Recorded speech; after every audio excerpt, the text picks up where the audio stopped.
Okay. We will now call to order the Tuesday, February 18th, 2025 meeting with the Historic Preservation Committee. Roll call. Chair Rivera, Here. Committee Member Knox, Present. Committee Member Hunter Copper. Present.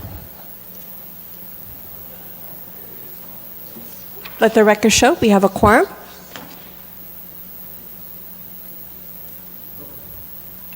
So we're doing Pledge of Allegiance. No, sorry, confirmation of the agenda. Oh. Yeah. So we're not doing Pledge of Allegiance? No. That's kind of exciting. Confirmation of the agenda. Do we have any changes to the agenda? There are no changes to the agenda. In case we will move on to public comments. This is the opportunity for members of the public to comment on any items not appearing on the regular agenda because of restrictions contained in California law. The Historic Preservation Committee may not discuss or act on any item not on the agenda, but may briefly respond to statements made or ask questions for clarification. The chair may also request a brief response from staff to questions raised during public comment or may request that the matter be agendized for a future meeting. Public comment will be limited to 3 minutes. Is there anyone here who would like to speak?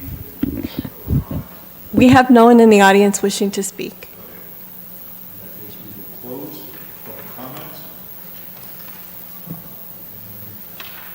And move on to item number 4, discussion of future agenda items. I'm missing, okay. What did you put on the page? Yeah, sorry, double-sided. Of minutes. Approval of minutes, item number 2. Item 2A, approval of the July 8th, July 16th, 2024 meeting minutes. There's no one here wishing to speak on those.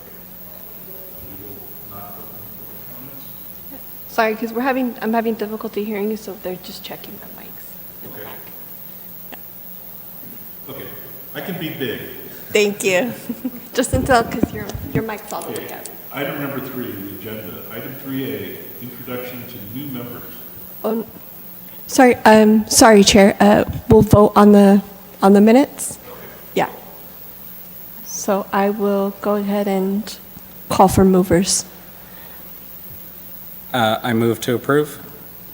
Thank you. I second. Or John did. Okay.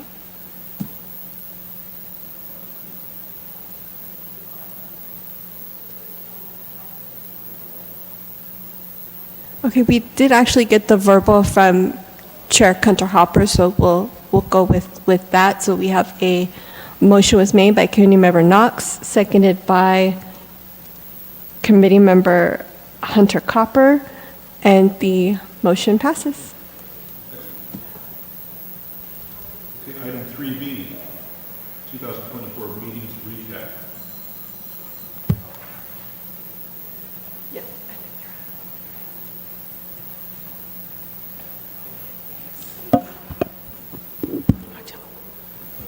So the first item on the agenda is 3A. This is the introduction of new members. Yes, and that is Cynthia. Okay. I apologize. No, my bad, sorry. Hi, good. Good? Can you hear me? No. Yeah? Okay. All right. I couldn't. You can't hear me? Okay, I'll try to talk loudly. So the first item before you this evening is an introduction for new members. So we've got one new member on our committee. And the reason that we wanted to do this is to kind of give you all an opportunity to have an introduction. I know that a couple members were talking with each other before the meeting, giving a little bit of information on their backgrounds. We wanted to do this and try to sort of percolate up some ideas as we move forward through the agenda. Some of these ideas will be coming up later as we talk about items for the work plan. So this is an opportunity for you all to get to know each other a little bit better, as well as to talk about some of the things that make you passionate about historic preservation and things that you might be looking forward to doing in terms of an entire board. and then maybe things that you might want to put on a work plan. So with that, should we start? Let's start with you, Dr. Hunter. Hello. My background is 30 years plus in archaeology, and the last 15 was working for the federal government. I was the lead archaeologist for the Bureau of Land Management in California. We had 35 million acres with all of the prehistoric and historic sites. So I spent quite a bit of time down here working with the Palm Springs archaeologist, who was one of the offices under Sacramento, where I was. When we ended last year, John and I had brought up that we had really never had the opportunity to go back over the work we had done. I felt like we were not finished with it, although it was taken by the city as having been completed. And we felt that there were things that needed to be revisited. So I would like to see that happen. We'd also talked about having a specific application for historic, communities, and developing both an application and guidelines for that. And I've done some research on it on my own since then, so I have a better feeling of how we can model ours on what the state already has, because a lot of the communities that want historic status also want to go on to get state status. And so that's what I think we can do this year. Terrific. So it sounds like you have some goals already in mind, and these are things that, and as I mentioned, as we move through this agenda, you should see those things come up again. We'll give you a recap and for the benefit of the board of what we did work on in 2024 and some of those things that were left undone. And then we'll have the ability, I think, to roll some of those things forward and look at how we can address those things in a more strategic manner. Yeah. So, thank you. Chairman Rivera, would you like to go next? Sure.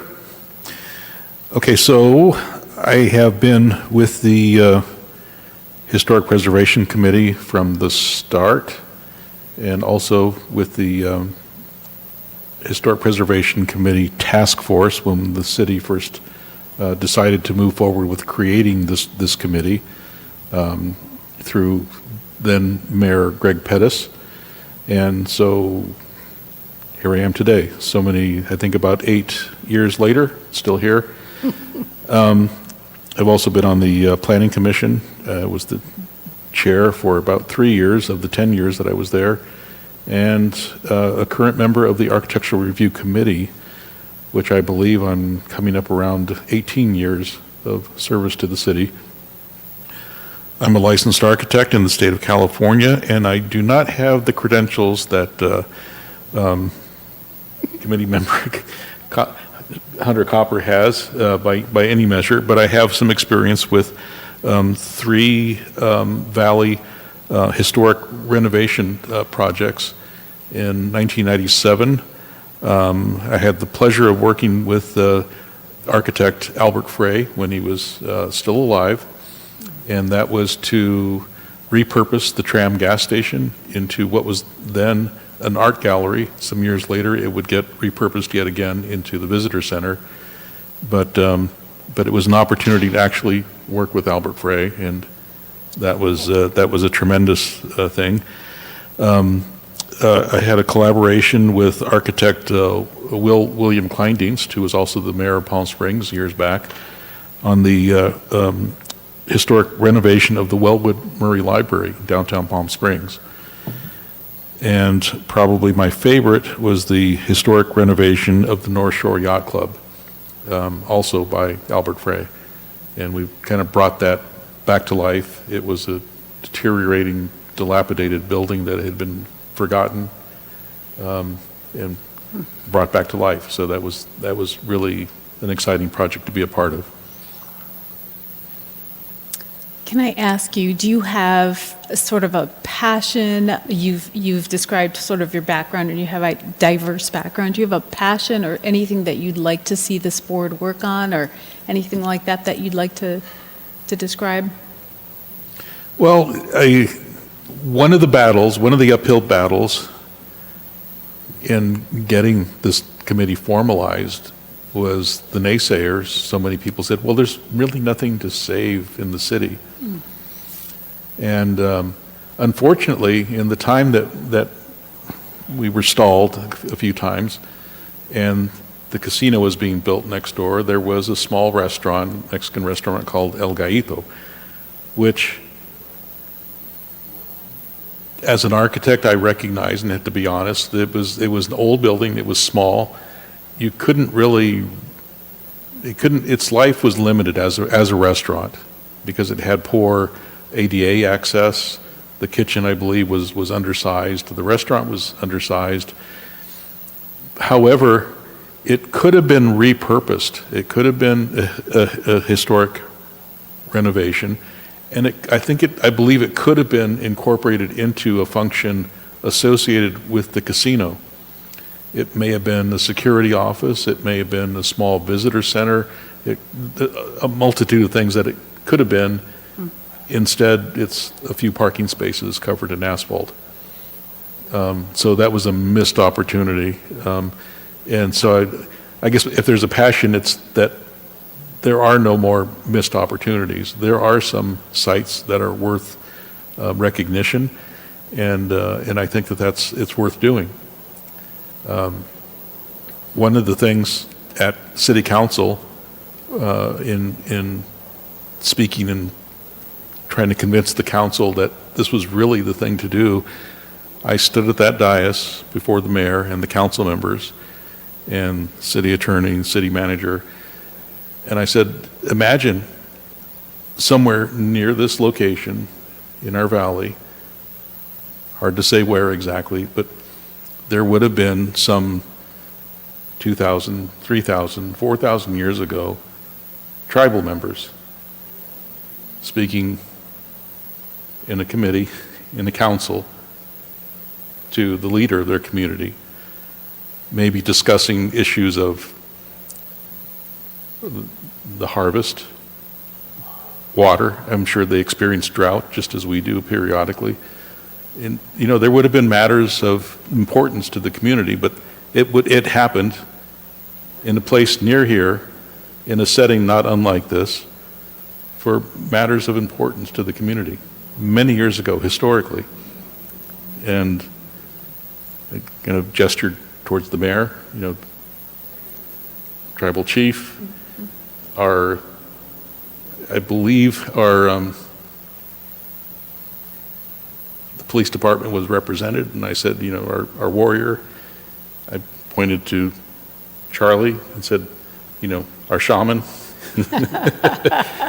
I said, just like this. So yes, there is history in this valley, and it's worth preserving. So that's my passion. You can change that now to 11,000 years ago. Certainly, if not more. Thank you. Member Knox, would you like to tell us about yourself as well? Yeah. Thank you. I'm Ari Knox. I use he, him pronouns. My background is varied. I wear a lot of hats, but primarily I'm a playwright, and so I approach historic preservation as a storyteller. We don't know where we are in the story if we don't know where we've come from. And I've always been a huge fan of history and architecture, which plays into one of the other hats that I wear, which is that I'm an insurance broker, and insurance is kind of a form of preservation. So I approach this commission with kind of an eye on our story and where we're going as a city. I am newer to this town, but I plan on being here for a long time, and I would like to think that as we progress as a town, we cherish where we've come from. So something that I'm passionate about right now that I'm working on, the first historic designation that this commission made was the Agnes Pelton Cottage, and I'm working with the owner to take that one step further and establish a full-time museum there. So that's kind of a different purview of preservation, but I'm also starting to speak with the Historical Society about the preservation of some of their archives and their artifacts. And as I personally move forward in this city, I would love to just be a part of helping us tell our story of where we've been and where we're going. That's great. Thank you. All right. Anything else that any of you would like to add now that you've heard from one another? We'll move on to the next item. I have a comment, but I think it's probably best saved for discussion on future agenda items, item number 4. So I'll wait till then. I think it was important, again, I think it was important to sort of have this percolation of your passions and your backgrounds and what brings you here and how you came to serve on this board as we move through what we've done in the past, recent past. This board is not that old in relative terms. And as we move forward into 2025, knowing that it's the beginning of 2025, and how do we want to position ourselves going forward? So thank you for doing that. With respect, if you'd like, I'll move on to the next item. Sure. All right.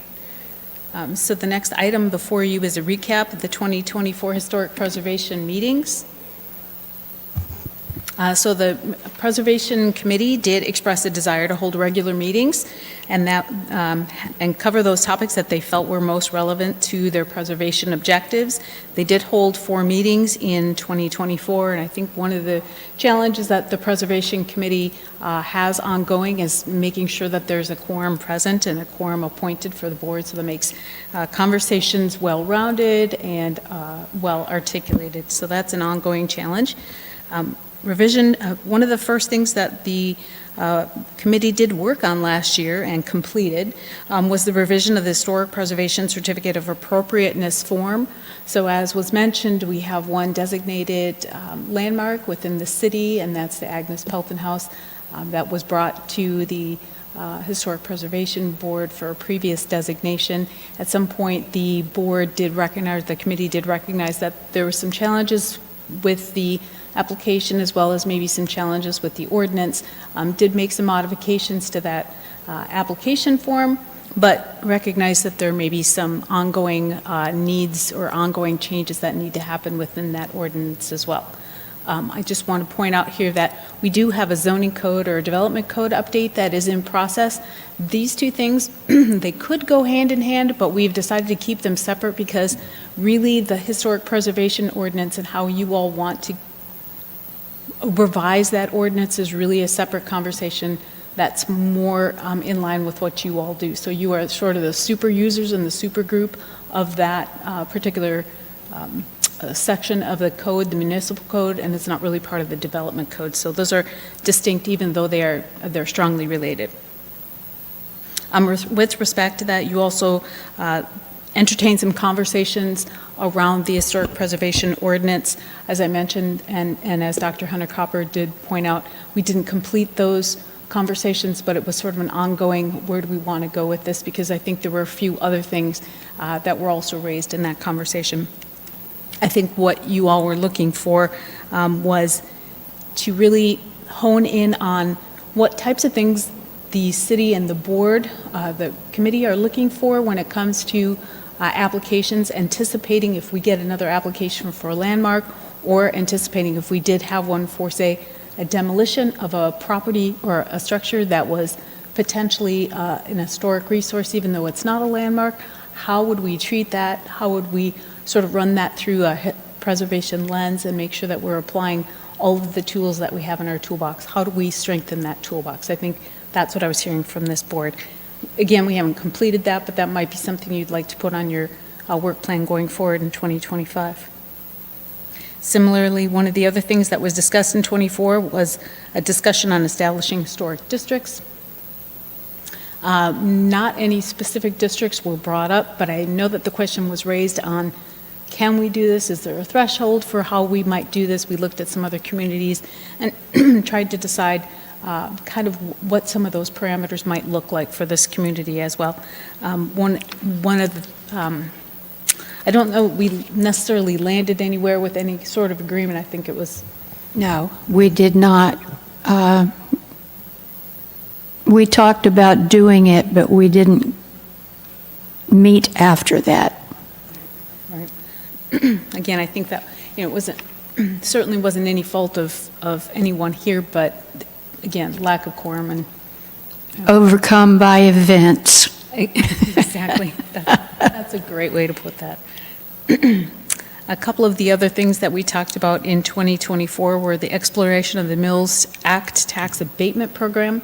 The Mills Act tax abatement program is really an incentive that works for homeowners and particularly for commercial property owners who have existing landmarks. Again, we only have one landmark, so it might work for them, and we haven't really pursued that, but that is something that's available to the city. Mm. And then the last thing was the director had presented the city's updated strategic plan, and it includes some desired work for the Historic Preservation Society, and that work really kind of came to a conclusion in 2024 without sort of any resolution, if you will, to that. So we can look at that. I don't know that there's much to do on that. I think that box might be just checked as incomplete. So those were really the things that were completed, and I also want to call out that the director mentioned the 2017 Kaplan-Chen Kaplan report, which is a terrific resource for the city. That was a great report that was done. It calls out a lot of resources and highlights some of the context. And I love what's been mentioned on this board is that this is about telling our story, what's unique about our community, highlighting that and playing to that. I heard a couple people talk about maybe being creative about some of these things, being able to draw out what we have in this community as resources. And I see that in all of you, as you just described yourselves. I see great potential there. So anyway, those are some things that you might want to bring forward in your work plan if you choose to go forward with that. Any questions on any of that information? I have one question. Am I still vice president? Vice Chair of the... Vice chair, yeah. I think so until we nominate a new one. Okay. It says so on the agenda. Oh, okay. And that was a decision made at your July 2024 meeting. Feels like ages ago. And Yes, it does.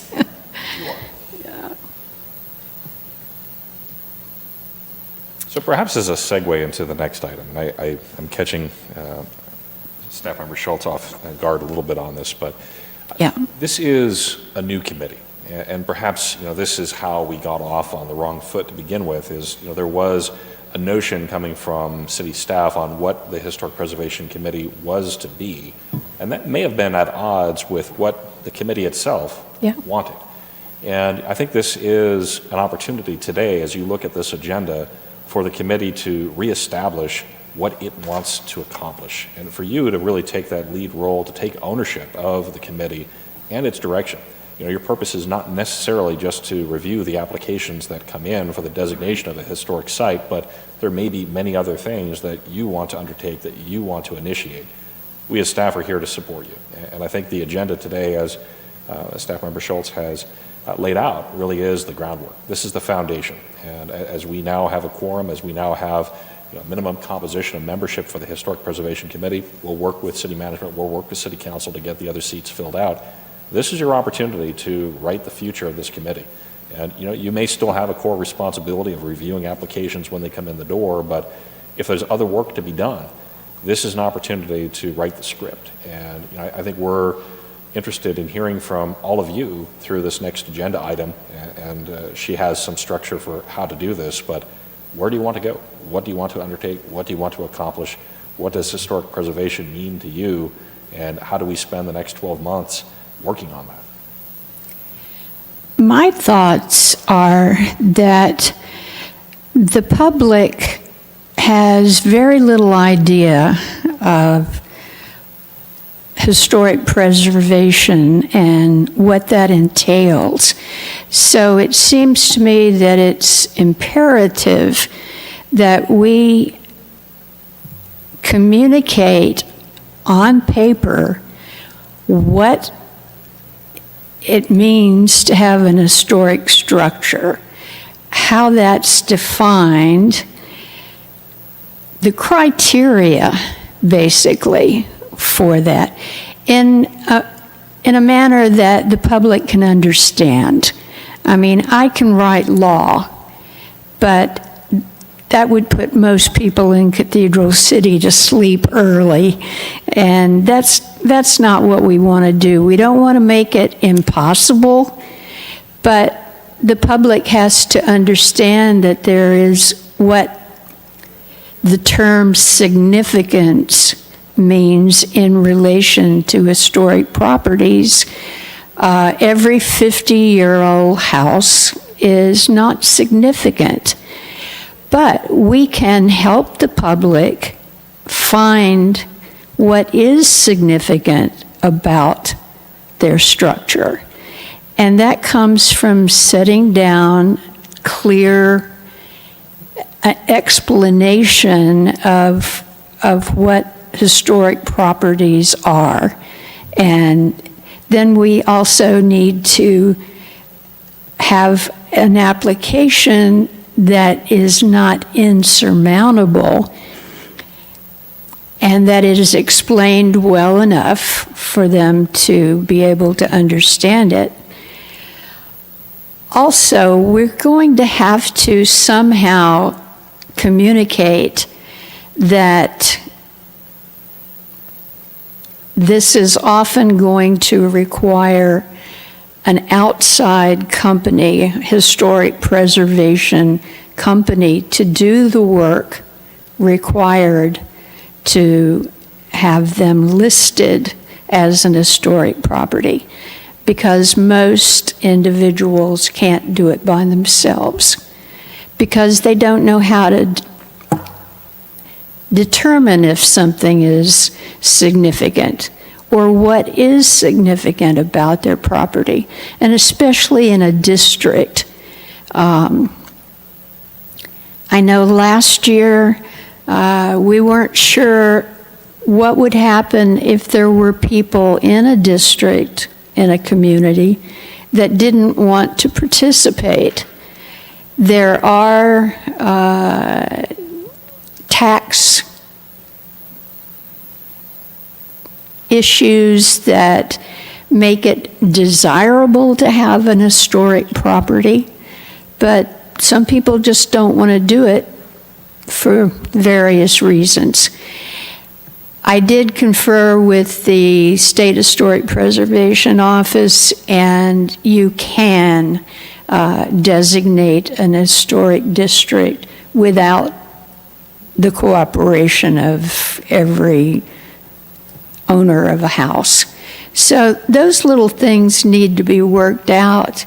And what I see this committee doing is doing all that stuff for the city, and of course dealing with any applications that come in. But if we provide these basic ground rules, then the committees can continue for as long as they're useful. Excuse me. And I think that's an important point, and I think that, just to clarify, again, we have a new member here, so yes, we did talk about districts in I think it was in our July meeting.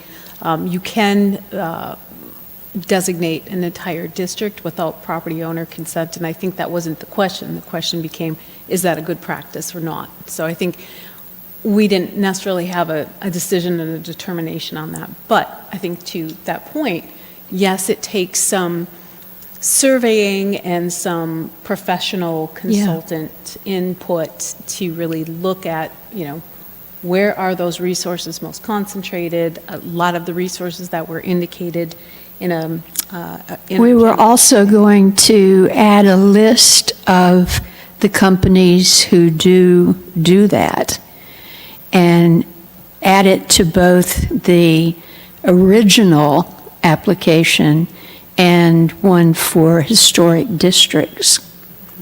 Yes.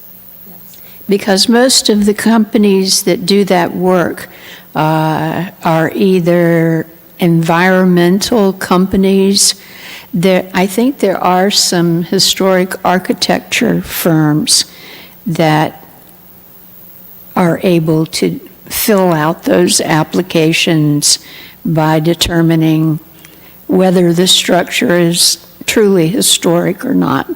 But that's a list we could make easily. Absolutely. So, any other comments or questions on 2024 work? Comments, questions, thoughts? Well, I did want to add to committee member Hunter Copper's comment about the application, because I think it is still a work in progress, and I think it could still be yet streamlined and improved, and about applicants not fully understanding. I don't know if I should hold off to the new agenda items or just say it now, but one of the things I think would be helpful is that we could conduct a pre-application committee review where the applicant could present their preliminary application and their information, and we could look at it.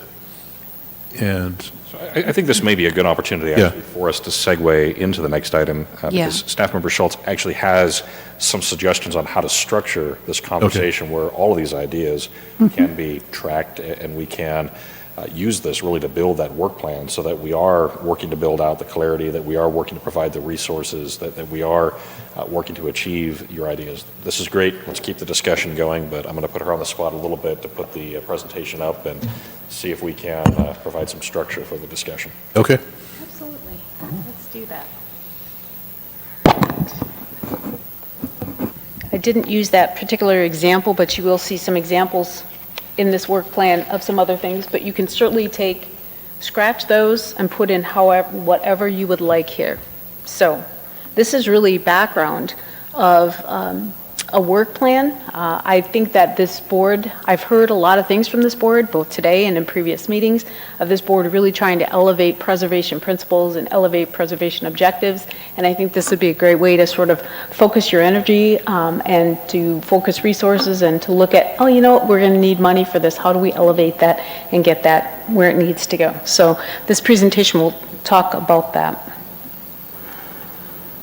So why a work plan? I don't know if you've worked with work plans. Maybe some of you have worked with these before in the past, but what opportunity can a work plan provide to the city? I've heard this committee express interest in getting a lot of things done, but how do we do that with the resources that we have?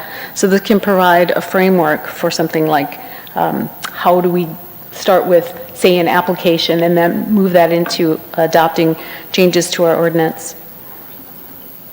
So work plan can really help to identify what's important so that it directs where our energy goes. It helps to pick through all of the different things that might be raised. You might have 10 things on your I want to do these things list, but this helps you set priorities, and it helps the staff then be able to devote resources or go out and look for funding, whether that means going out again for grants, keep in mind, there's not a lot of grants available for this, but maybe it means, the Preservation Committee wants to work on this objective, we need to budget for this money, that type of thing. It helps guide decision-making and manage time. I think that's really important when you have a lot of things you want to do, and we've only got, really, in theory, 12 meetings a year. Now, we've passed January, and after time, we only have 10 meetings in a year to get a lot of work done. So this will help set those priorities and manage time around what you want to get done.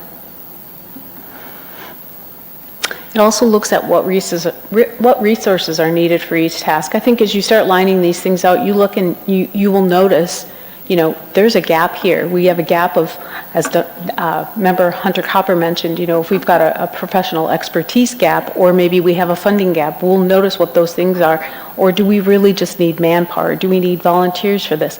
This will help identify what those gaps are and make sure that we've got a placeholder in there to identify and to seek those out. It also helps demonstrate commitment for an activity that the board is engaged in or the committee is engaged in. I think this is really important.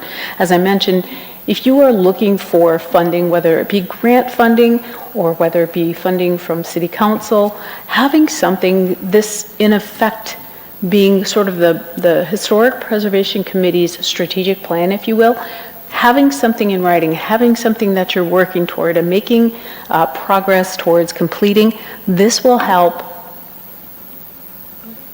back and support the efforts that you're making so that when it does come time to, hey, we need additional resources, city, can you help us out? Or, funder XYZ, can you help us with this? California Office of Preservation, can you help us with something? We've got something to say, this is in our work plan. This is why we're doing this. And I think the biggest thing, or one of the most important things, is to measure that success and then celebrate it, whether that means putting it in an annual report to City Council or posting it on a special section of our website, however we want to do that, but whatever you get done, sing it from the mountaintop. So I will go through this example. I do have an example here from the city of Palo Alto. I didn't pick it because it was a big city or because their preservation resources are so good. I really picked it because this is a terrific, concise work plan that city has in place and works through. Right here on their front page, they list out 3 really important things: who we are, what we do, and why we do this. These are the 3 reasons for existence. And I think this is really important, so they're very clear about this. So what they do after this is they list, I think they had 5 or 6 goals in there, and I just picked out a couple of those goals, and I'll go through them individually, and then we'll use this as sort of the template, and we'll look at how I kind of plugged in some goals that you may or may not agree with. I just plugged them in because they were good examples. So again, from Palo Alto, they start out after their introduction with, here's what we did in the prior year. Here are the applications that we looked at. We met 9 times. We looked at pending legislation. We also looked at some changing city goals that were happening, and then their ongoing work, which is application review, and how did they complete those. So here's one of their first goals that they have in their work plan. Again, I like how they laid this out because it includes all of those elements that I was talking about on that slide where I said it sets your priorities, it helps you describe what those are, it helps you know when you're moving towards success. So it includes in here, here's what the benefits of this goal are. Here's what the goal is. Here's the timeline for achieving that. Here's the resources that we needed, whether that be staff time, whether that mean a consultant, whether it be budget resources, and then what our measures of success are, and then where that mandate comes from. Does that come from the city's strategic plan? Is that a new state law? Is that the municipal code? Is it from the general plan? So you'll see the examples I have in here are actually from our city's general plan. And then in trying to achieve this, what are the highest priorities of this goal and what are lower priorities of this goal? So maybe the higher priorities are the things to really kind of get this moving, and then lower priorities might be things that are more maintaining this goal as a successful ongoing effort.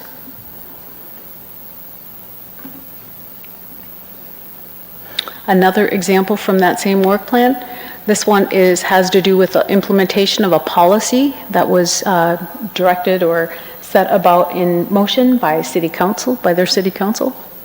And then what they did is they took this and they put it into their work plan. So as they're moving forward on this, and I believe they have not begun on this one because they need resources. So while city council said, have the Historic Preservation Board please do this, the Preservation Board came back and said, we'd love to, but we need these resources. So again, putting this into a frame of, we're not failing at our jobs. We're really trying to make inroads on this project, and we've got these action steps. We've gone as far as we can in our action, but here's where our stumbling block, or here's where the barrier to success is. So this really helps line that out. And then this is the third and final example that I have from the Palo Alto work plan. And this is really about an ongoing outreach effort. And I think this is a good example because outreach efforts really can be, and I think to your point, Member Knox, is really telling our story. How do we tell our story? How do we emphasize what's important for this community? We don't have the same resources as Palo Alto. We don't have the same resources as Rancho Mirage or as Palm Springs. So how do we tell our story? How do we plug into the community and ensure that people understand the significance or the importance of Cathedral City's resources, and how do we make that relevant to our community? I think that's another key piece. So that's what they're doing with this. So again, I used this as a template, and then I plugged in some ideas that came from our general plan.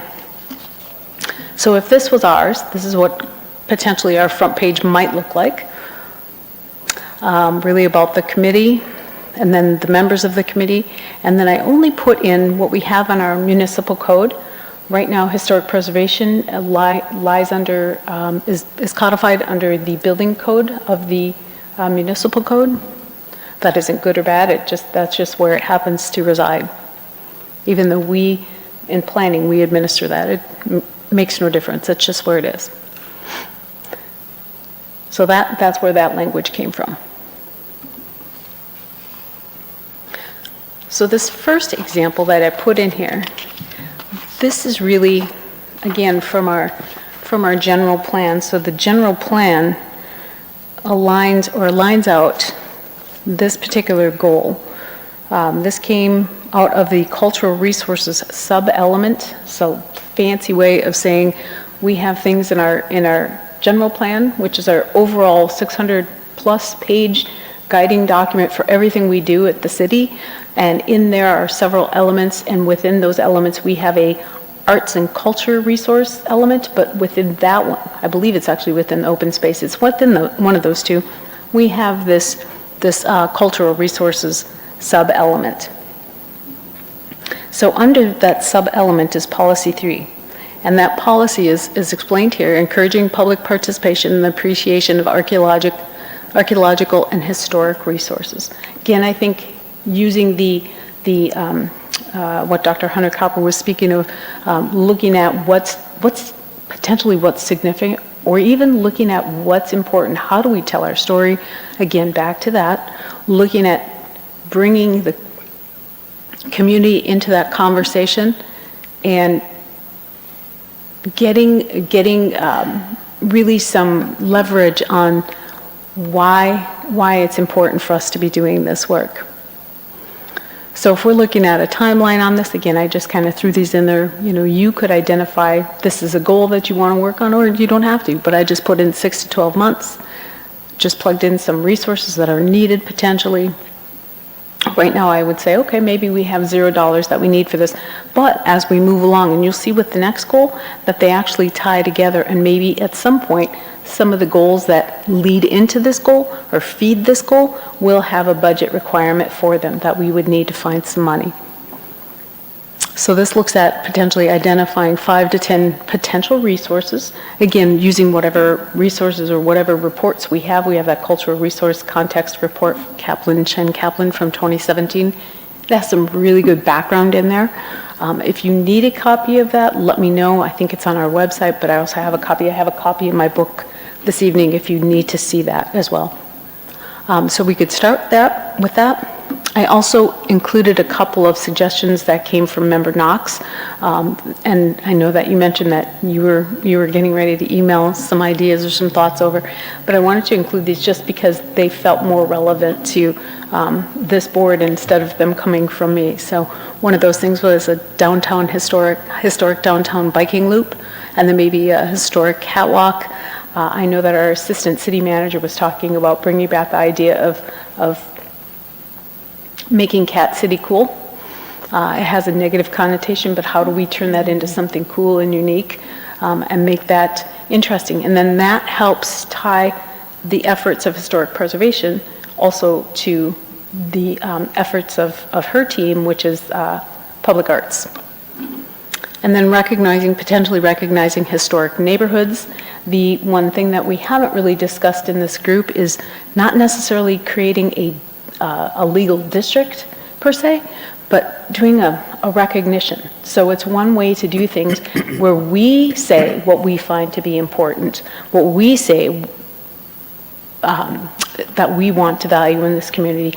And that can be anything from it's 50 years old and it's still intact, it still maintains its original integrity. Whatever those criteria are, we can set our own criteria and say we want to recognize those properties. There isn't any tax benefit, there isn't necessarily any benefit, but what we can do with that, and again, this is just an example, but what you can do with something like that is to celebrate the resources that we do have, or the potential resources that we do have, without as much of a formal process for that.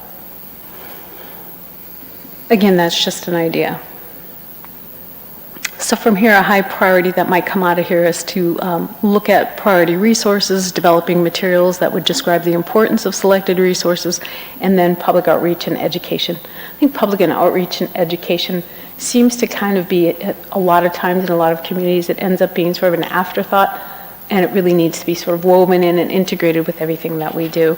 And how we do that, we usually have the resources to do some of that. We have a website and ways to make a website presence. We have a newsletter that if there's something that we need to publish, we have a way to do that as well. So we've got some resources at the city level that maybe individuals don't have that we can use and leverage. And then maintenance of a program. And then moving on to the next one. So this one is another example, and like I said, this one kind of ties in with the previous example wherein if we selected a few resources that we were highlighting, we were looking at trying to inform and inspire our community members on our local history. I'm going to use the Agnes Pelton House as an example because it is a landmark. And perhaps I'll just go with making that into a museum if that was an effort that we wanted to highlight, and that wouldn't be necessarily, the city wouldn't be taking that on, but the city could use that as an example of highlighting and celebrating the success and the story of Agnes Pelton, her art, tying that to what's significant, what's important about the history of the city, and our sort of fit in the art culture and the art community that we built here that was part of what led to Cat City and some of the early artistic and creative pioneers that we had here in the city. So that's a way of just sort of framing that and bringing that up. And when we do that, we create sort of I wouldn't say a brand, but I'm trying to think of another way of doing that, but sort of a visual representation of an idea so that people, instead of saying, well, what does Cathedral City have in terms of historic resources, we start helping create a picture and a vision for this is what we want to draw people's attention to. People generally they're so busy, they're not going to be able to see this necessarily on their own, so we have to kind of lead them there. So this is one way to do that. Again, these are really just examples, but it lines out all the steps that are sort of involved in that. It talks about maybe things that might be staff, maybe things that might need historic preservation committee decisions on, or guidance or input. So it sort of includes sort of a division of labor on those types of things. But it gives you an idea of how we might do something like this for ourselves. So really that's all I had with in terms of that work plan. I do have a work plan if you'd like to start filling one in, or if you want to just give me ideas. I mean, I did hear some. We can talk about things that you're thinking that you may want to include in something like this, or any questions that you might have, we can go back over any of those, and I can certainly answer any questions you might have. And if I can, just add on to the presentation, we want the committee to act as a body. There's a lot of ideas individually, but we're looking for the work plan to unify those, to bring them together, and for the committee to be able to stand behind this to say, this is the direction that we are going together, this is where we want to put our time, our resources, our collaborative efforts. This is the committee's work plan. And I think that's an important point here is we hear you individually. We want to coalesce those opinions as a single document, as a single work plan. That's a great clarification, thank you. You do so I much have more one together. quick question. You do know the history of why it was called Cat City, don't you? I've heard some, yes. It was because of cat houses, prostitution, and it was pejorative. And a lot of people still feel that way. So I would be cautious about using Cat City, Catwalk. A lot of people are going to find that offensive. I have to disagree. I think when I hear people saying Cat City, which is predominantly the way I hear the town referred to, I don't think people know that history. And if we have a seedy past, I think that's also something to preserve as part of our history. For a long time, Cathedral City was where everything that wasn't legal in Palm Springs happened, and that gives a certain tenor to our historic past. That's a really interesting tidbit that I didn't know, but knowing that doesn't make me want to call it Cat City any less, personally. If I could add to that, my understanding of that, how that came to be, was during World War II, General Patton trained troops here in the desert for tank warfare in northern Africa, another desert climate. And the base nearby, apparently the brothels were located here that serviced the servicemen. So, but that said, I've kind of looked at it with the big question mark. I think I have a hunch that it's really more urban myth than a really true story. And I wasn't here, and I'm new to the valley and relatively new to the city. But it was brought up by our assistant city manager, and when we were talking about it, she was of the feeling, I think, sort of to your point, is that we don't want to necessarily bury our past, and I think that we can't. Even if it's dark or scary or dingy, there's a story to it. There might be something like what Chairman Rivera is referring to, which would be terrific if you could highlight some of that, or even dig up a couple of pictures and say, you know what, this is why, but isn't that impressive? Or maybe it was because I have no idea why. But we're not going to solve this tonight, but it is one of those things that's, it could be worth discussion in the future going forward. A lot of times, bringing things out into the open and clearing the air about it and having a conversation as to how this came to be can diffuse a lot of that negative energy around that. So I appreciate that, and I've heard that as well. So The story's out there. Yeah. We're not going to change people's minds about it. And we have a senior community in Coachella Valley, and those people remember this story, and like I say, they feel like it's an insult to the city that they love. So I'm not suggesting that we bury the history, not by any means, but we do need to be mindful of the connotation that has. I would say younger people would not at all be concerned about it. And having 2 Siamese cats, I like Cat City for other reasons. But I do think we need to be mindful of the community. Absolutely. But it's something we can discuss. Absolutely, and I think that does highlight the point that we don't want to do any of this work in a vacuum. You do great work. We want to make sure that we're doing this with and alongside the community. We can be the leaders of these efforts, and we can have this dialogue, and we can go, I've done this before, I go out with armed with a great idea and a notebook, and people say, no, we don't like that, we don't want to do that, and I just have to readjust. So it's one of those things, that we won't solve it tonight, but it's something that we can, we can consider if you like. This is your work plan. Chair Rivera, may I suggest something along the lines of this item? I know in the previous item you had suggested an item for the work plan. Maybe we can talk about that a little bit more. I'm sorry, I didn't hear that last thing you said. So you had mentioned some items for the work plan during our last discussion. Okay. And maybe that this would be a good place to reiterate that and flesh it out a little bit more possibly. The last item also talked about items that were discussed at the last meeting or the previous meetings, and not sure if the committee is interested in having some of those be part of the work plan, but maybe these are some topics that might formulate a work plan. Okay. I think we need some money. I mean, we meet 12 times in here, in this room.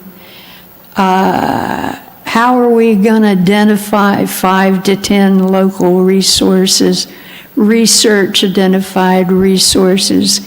I mean, we can't do that. A lot of that work has been laid out for you. So you'll have, if you'd like to take a look at the Chen Kaplan report that I have in my binder here, you can certainly Yes. do that. But I think that's a great starting place. I would be happy, I love doing field work, so I would be happy to take the team, on a little expedition, and we can go look at some of those resources and see if there's anything, just narrowing down, right, going from this level Yeah. down, focusing down. If we can come up with a list of 10, then maybe we pick 3, however, but Good, so we Yeah. do get some help. well, you have staff. Okay. One of the examples that you shared from Palo Alto, I really liked the word nominated properties. And so maybe this list of 5 to 10, maybe there's, as a work plan idea, some sort of criteria for properties that we're interested in the city. I don't know what that would be called or where that would fit into the ordinance, but maybe developing some sort of historic preservation interest list or criteria might be a prudent. Say more We about have that. We have a nomination and we have so we have a way to nominate a property and bring it forward. Okay, I don't mean that. I mean the Okay. opposite. I mean, we nominate a property. We create a list. A recognition. Yeah. Some sort of recognition, yes. And it could either be specific criteria or it could be specific properties. I've heard the language around a property being 50 years old, if that were a criteria. It's the criteria that is in the application. So what I'm saying is we're creating our own list, either based on a criteria or based on So you're, the Chen Kaplan report or based on our own field work, something like that. so I think what I'm hearing from you is instead of having a formal nomination and landmarking process, which we already have, and we can modify that within parameters, is to have something that's a little bit more informal, like a recognition. We can call it a nomination because that is more of a term of art that goes along with a landmark, a specific specific term. thing, yes. So perhaps some sort of a recognition opportunity for, Yeah, not Yeah. even recognition, maybe interest. Yeah. Things on our radar, for lack of a better term. yeah, maybe you would have, pick things and put things on there and say, I want to nominate, there you go. I want to list, I want to offer up this, or suggest this property to be studied in more depth by the Historic Preservation Committee because, and here's what but then you would also set your own criteria for that. It wouldn't be a formal landmark, but it would be a way to recognize properties. You might start with them being 50 years old, but then you would probably add some sort of additional criteria to that as well, but you can figure out how you want to do that. Also, landmark has a specific definition, and what you really mean is an historic structure. Landmark is totally separate. An historic landmark is not an historic structure, and what we're dealing with in Cathedral City are structures. Okay. Unless there is a landmark, but they're not the same. Thank you. They are different. The thing that comes to mind is in near Tucson, Arizona, there is a monument called Cochise Stronghold. You're aware of that one? Yeah. It is not a building. It is not a structure. It's not a fort. It is it's a natural, large boulder outcropping. It's not a mountain. Yeah. But it is substantial and it's natural. But there was a historic event that took place there, a battle, Yes, that is a landmark. and that is a landmark. Or a monument. It's oftentimes called a monument. In my previous job, we called them landmarks. But They were wrong. I think in order to keep this discussion moving forward, I think what Staff Member Schultz has laid out is sort of the groundwork for where we can go. This is an invitation for all of you. I don't think tonight that we're going to be able to piece together all the elements in this work plan. But if we look at this as inspiration, the Palo Alto example, there's opportunity here. There's license for each of you as members to propose ideas. And perhaps our suggestion is to send those to staff. We can compile a list of these initial work plan ideas and bring this back at the next meeting so that we can take some action on it, where this can be represented by the committee as a whole to say, this is our collective work plan, this is a document that we support. So the idea of continuing to refine the ordinance, continuing to build out the ordinance, creating that specificity, creating those definitions that we need to be able to provide that support, the references to specific consultants that do this work, the idea of building out a preliminary process for the review and the consideration of a designation, the idea of building out an interest list or developing more what we mean by this survey. These are all ideas that I think we can build out more. And I know it's an ask of you, it's an ask outside of this meeting, but perhaps now that you've seen this example, that you've heard from staff, this is something that you can take a little bit of time, build out some of the ideas a little bit more, send them to staff. We can bring this back at the next meeting and you'll have more to react to than a Palo Alto example, but rather you'll see the ideas that each of you have prepared, put out on the table, and we can see what the consensus of this body is in terms of the ideas that we want to move forward in 2025. We may not have all the resources, but we do have an engaged, active, interested committee. We do have staff, and for that matter, if there are things that do require funding out of the general fund, I think as we have definition for that, it supports and asks something that we can take forward to City Council to say, is there support in the budget for these ideas? We're just getting into the budget now. It may be late, but I think there's still time. There still is the ability for us to substantiate that ask. But from experience, I can say that just asking for a $50,000 line item without justification, it's a much more difficult ask than being able to say, we need to back this up, and here's the direction that the HPC is going. So I think this is a good start, and I think as you can build out some of these ideas a little bit more, we can bring it back, we can refine it, and I think we can execute on some of these ideas.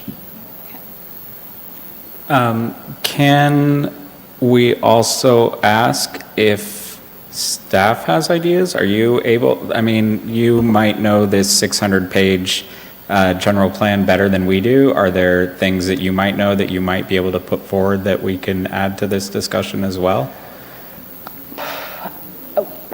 You know, really, with that 600-page document, sort of distilling it, it's got a lot of lenses on it. There are several elements, and then within some of those elements, there's those sub-elements. So I think really highlighting, I think what you all are talking about here, they're tied to open space options, which are going to be archaeological and historic items. There's arts and culture, and history. So any of those things are really what we'll find in that general plan. I don't know if that's answering that question. Yes.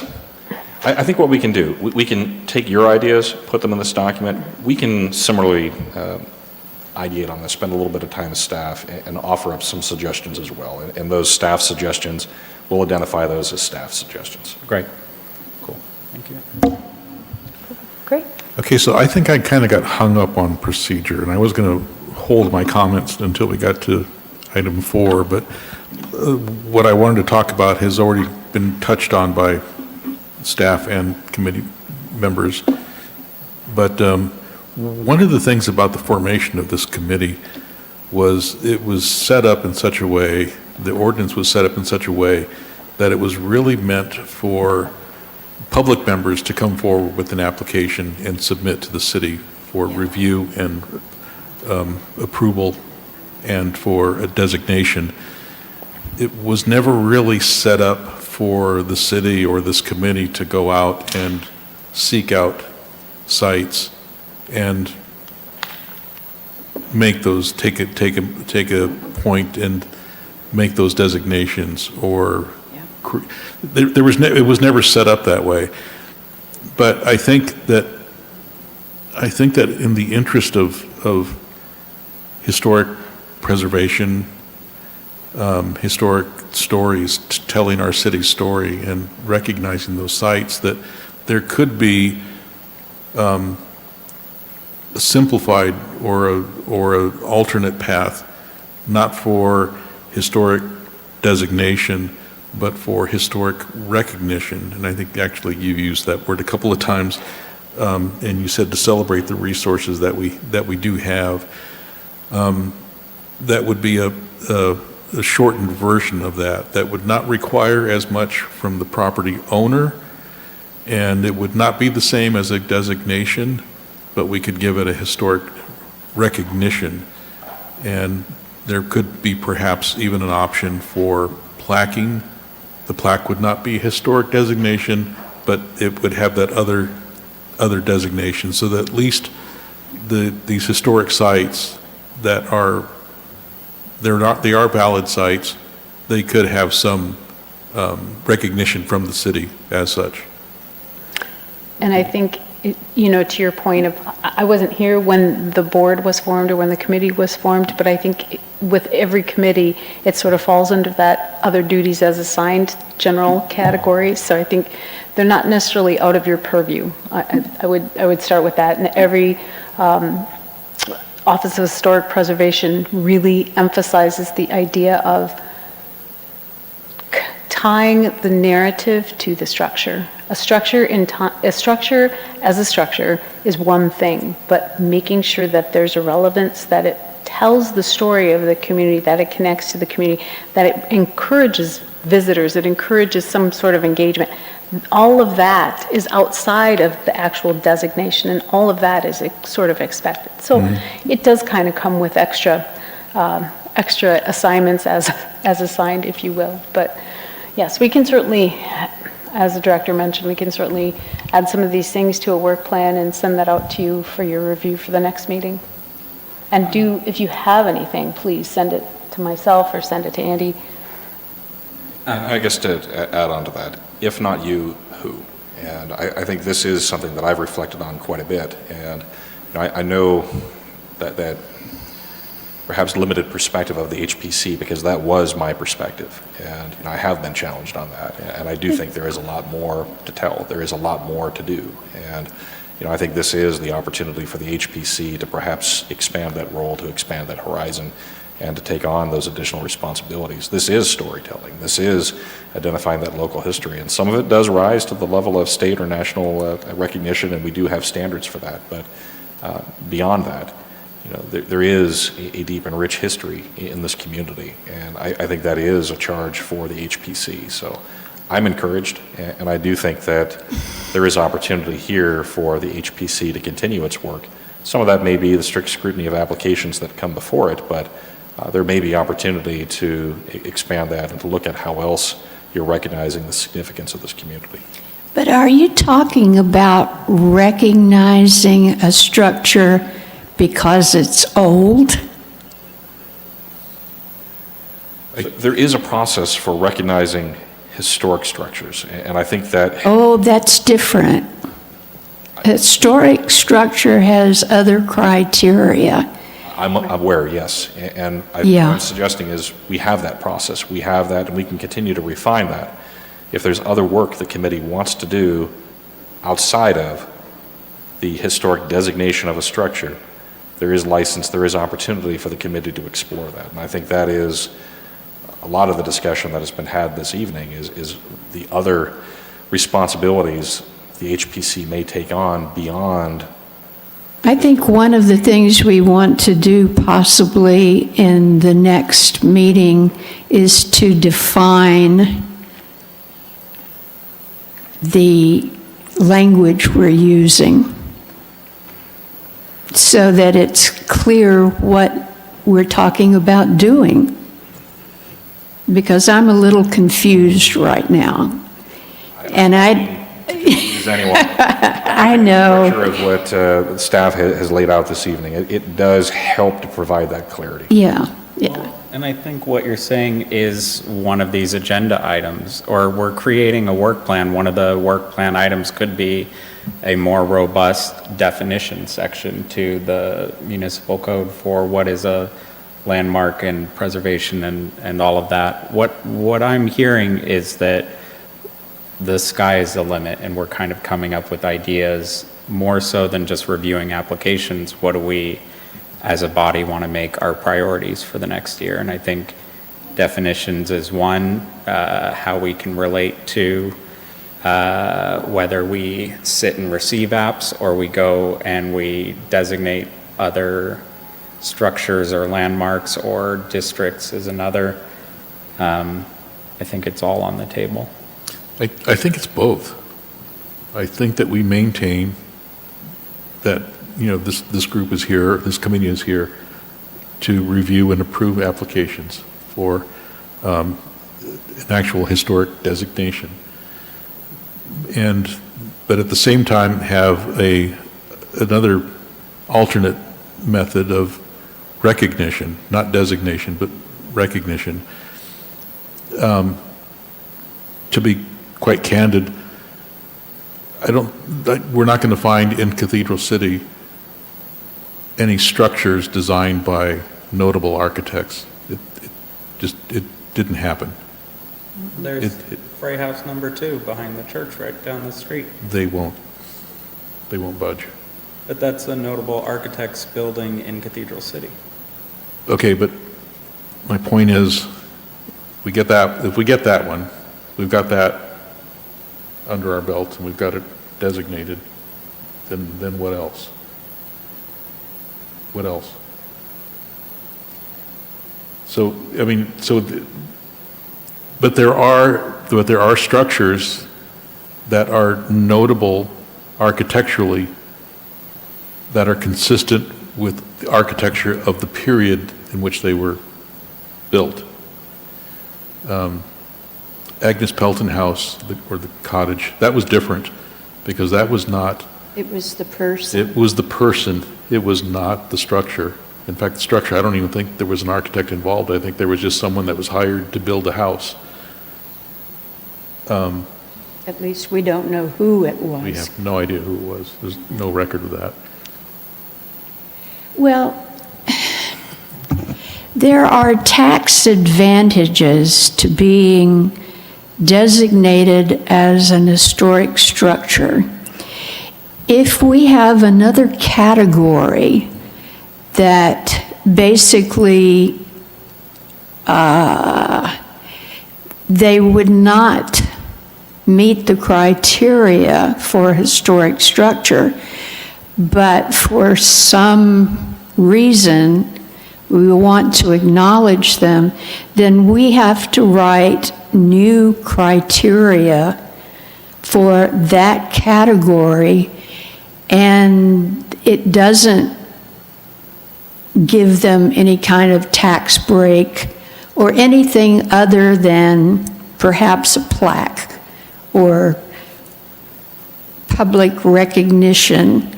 But that would be one thing that would have to be on an agenda to come up with those definitions. I agree, and I think for now, really, we're talking about the work plan and what we want to identify as initiatives or projects or anything that we may want to bring back. So this, I think, rises to that level, and it's something that we can identify in that work plan. So, Yeah. For tonight, I think our goal should be, let's commit staff and HPC to use this template, to use this structure to perhaps advance some of these ideas. And let's have the HPC communicate those to staff. We'll update this matrix and bring this back for that next meeting so that we can spell out a little bit more what we collectively want to undertake. And I think for the next meeting, we should work on the work plan. I think that's an excellent suggestion.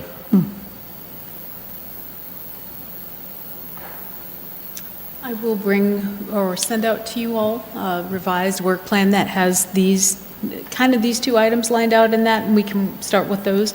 And those two items, meaning the alternate pathway, if you will, to recognition, however you want to phrase that. And then, as Dr. Hunter Copper mentioned, to also have initial discussion on what those criteria might look like. And if there's anything in the meantime that you all would like to see on that work plan, please send that to staff as well, and we'll get that on there as well. And I would like to see your list. I would be very interested.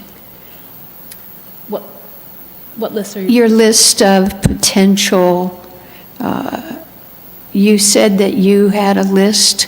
Oh, it's in the report. Oh, okay. So we'll get that. I'll remember to email that to you all. Okay, thank you. I think the work plan is really important, but also, again, speaking quite candidly, there is an urgency to getting that task completed in a very timely manner. I'm concerned that at some point, City Council, and it would be a valid concern, would want to see some results in their investment in our committee. I'll just leave it at that. I think everyone understands what I'm saying. Yeah. Yeah. We're here to support you any way we can.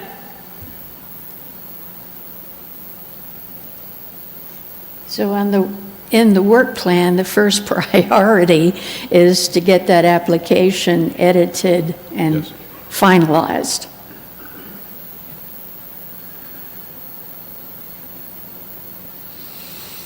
Okay. I think we've, That's it for me. any last thoughts? Okay. So we'll move on to item 4, discussion of future agenda items. I do actually have an unrelated future agenda item. As far as I've done not a lot of research on this, but as far as I can tell, 1925 is essentially the founding of Cathedral City. That's when the first tract map was registered. That's when the first wells went in. That's the first official usage of the name Cathedral City, as far as I'm aware. I would like, I don't know how we discuss this as a board, but I would like us to potentially discuss this being our 100th anniversary, and if we agree that it is the 100th anniversary of Cathedral City, that we make a recommendation to council to somehow commemorate that, even if it's as small as some sort of proclamation or laying a plaque somewhere or something. I think it would be good to, speaking of our story, to note that we are celebrating our 100th anniversary this year.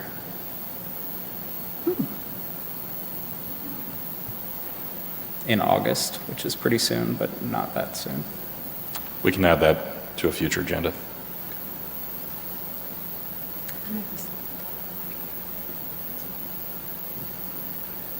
Thank you. I can provide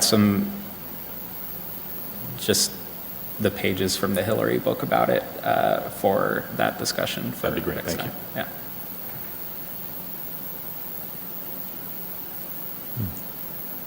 That's an exciting idea. Right? It's, seems like something we should celebrate.